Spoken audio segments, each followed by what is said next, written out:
Gotland, en ö mitt i Östersjön vars strategiska betydelse väcktes på allvar under den ryska ockupationen 1808. Sedan dess har 2 sekel av beredskap satt sina spår i landskapet. Men naturen gör sitt bästa med att dölja det som en gång byggdes upp för att försvara Östersjöns mest hotade ö. Följ med mig från norr till söder i spåren av Gotlands äldre försvar.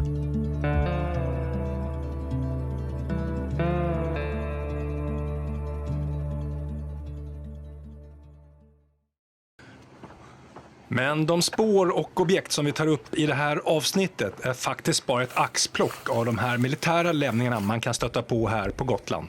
Det är alltså ingen fullständig dokumentation, ser det snarare som ett smakprov. Vi börjar strax utanför Visby vid den så kallade Almedalslinjen som sträcker sig från Visby och norrut längs kusten upp mot Brusebo. Kulsprutevärnen ligger nästan på rad längs kusten ända upp mot och förbi Snäck. Det handlar om ett 20-tal värn som byggdes mellan 1939 och 1940. Sedan 1996 är de faktiskt skyddade som fornminnen. 3 av dem ligger på privat mark men de flesta går att besöka på egen hand. De här värnen byggdes i all hast, men tack vare ett välplanerat arbetsflöde och flera arbetslag som arbetade samtidigt gick det faktiskt att färdigställa upp till 2 värn per dag. De flesta kulsprutevärn vi ser här verkar vara av samma modell, variant 1, med 3 embrasyrer, alltså 3 så kallade skottgluggar med olika skjutriktningar.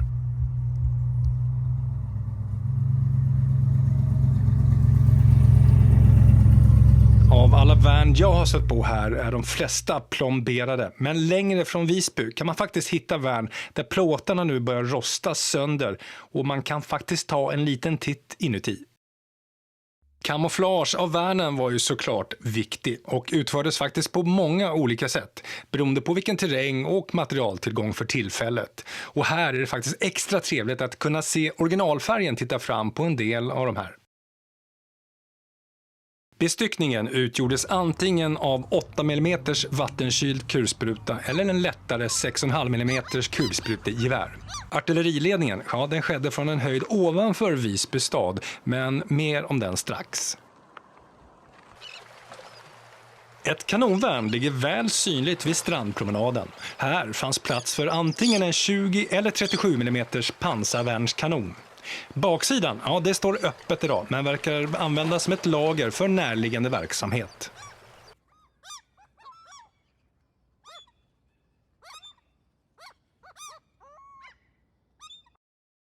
Nu har vi tagit oss en bit söderut och precis vid vägen, ja, då vrider man nästan huvudet ur led av nyfikenhet. Tur nog så går det faktiskt att parkera strax utanför här vid en återvinningsstation. Till skillnad från alla kulsprutevärnen runt centrala Visby är den här faktiskt öppen. En tälfebana sitter fortfarande kvar i taket med ett lyftblock från Halmstads nya verkstad. Och vad som förvarades här inne i den här bunkern, det vet inte jag faktiskt. Men jag gissar på ammunition eftersom Telferbanan den går ut för en enkel avlastning på lastbil eller liknande. Men lämna gärna en kommentar om du kanske har en bättre gissning än vad jag har. I nära 60 år var Fårö och norra Gotland stängt för utlänningar. Gränsen gick först vid Lärbro, men i slutet av 60-talet flyttades den söderut till Ruten.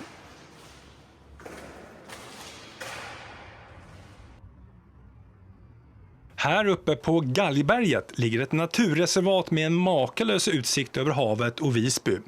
Ett perfekt läge för en avrättningsplats, eller som i det här fallet en observationsplats. Den sista avrättningen här skedde 1845. Det här är alltså ett så kallat observationsvärn och togs i bruk i första slutet av 1930-talet. Observationsvärnet gav skydd åt observatörer och eldledare och här uppifrån kunde man överblicka hela försvarssträckan nedanför.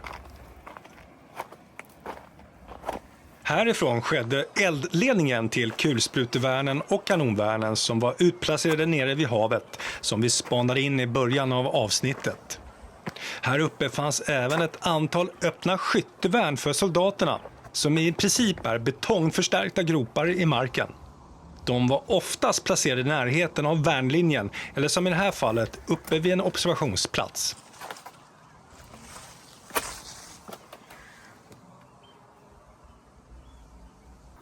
Dessutom ser vi på den här platsen en hel del plomberingar av mindre skyddsrum som fanns här uppe, med plats för 20 soldater i varje skyddsrum.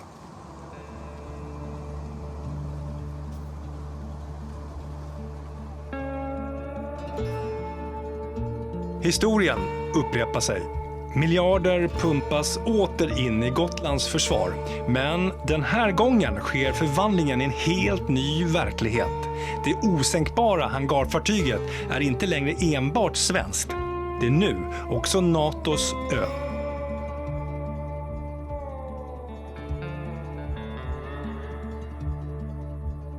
Nu får vi spola tillbaka tiden till 1885. Och precis som idag var anledningen till att Fårösunds fästning byggdes, det var ett annalkande krigshot.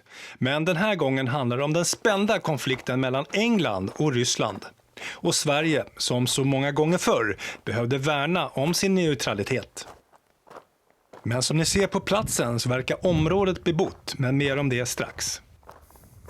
Fårösunds fästning bestod av 3 kanonbatterier, norra, mellersta och södra, placerade i en nord-sydlig linje på omkring 15 kilometer längs kusten här uppe vid Fårösund.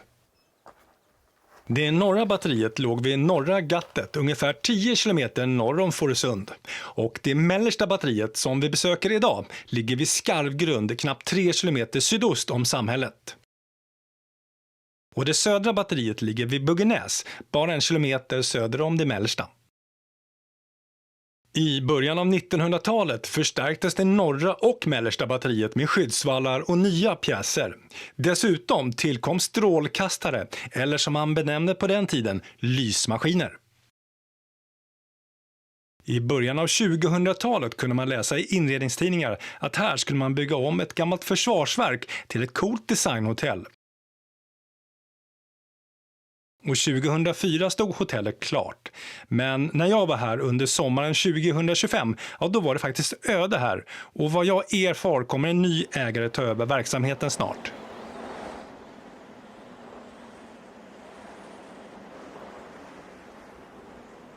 Vi lämnar den moderna varianten och vandrar vidare mot det mer rustika södra batteriet. Och precis som många av batterierna i Vaxholms fästning är det fullt med sly och växtlighet.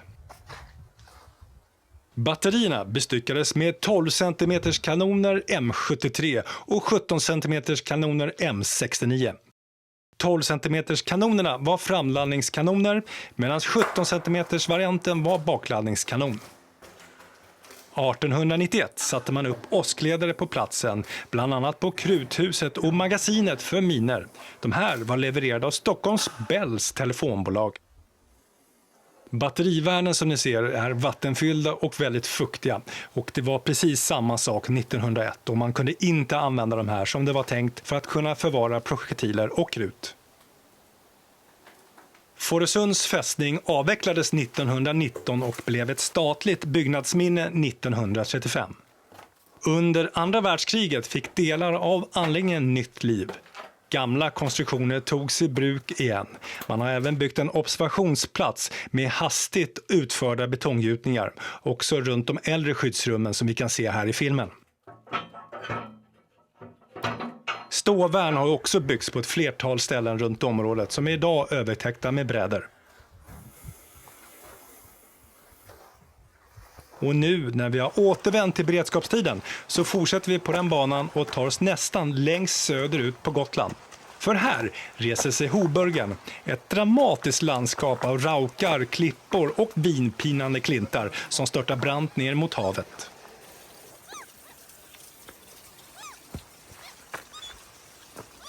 De flesta värnen här nere vid Hoburgen, de har faktiskt rivits, men några finns fortfarande kvar att beskåda. För här vid kanten av Östersjön ligger ett kulsprutevärn av modell 6. Ett litet men välbyggt försvarsverk från beredskapstiden. Värnet har endast en embrasyr riktad ut mot havet där en 8 mm vattenkyld kulspruta en gång stod monterad på sin lavett.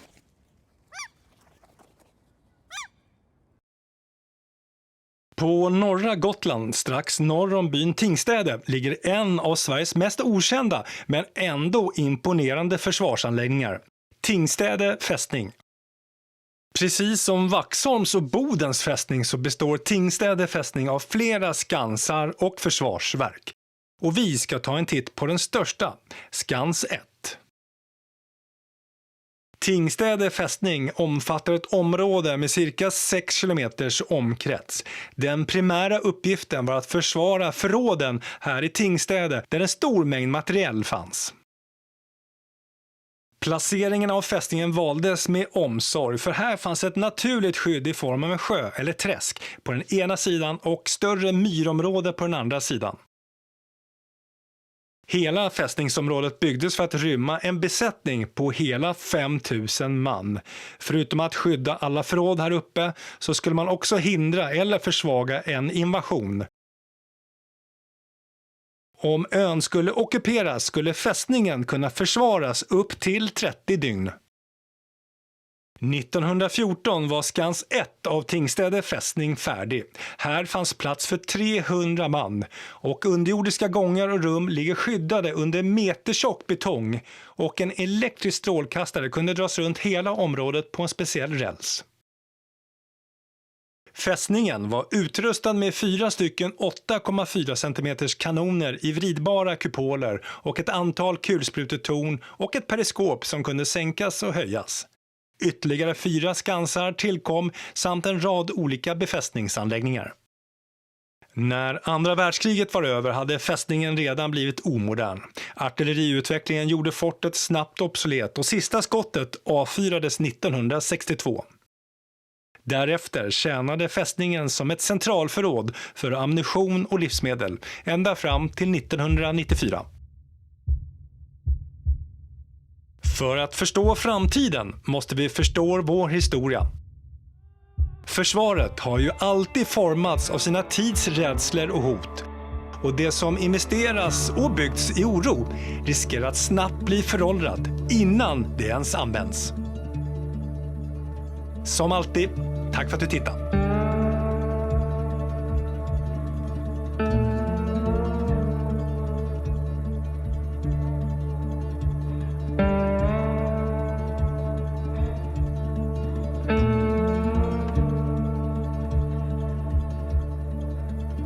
Gotland är ju fullt av unika platser och vilka är dina favoriter?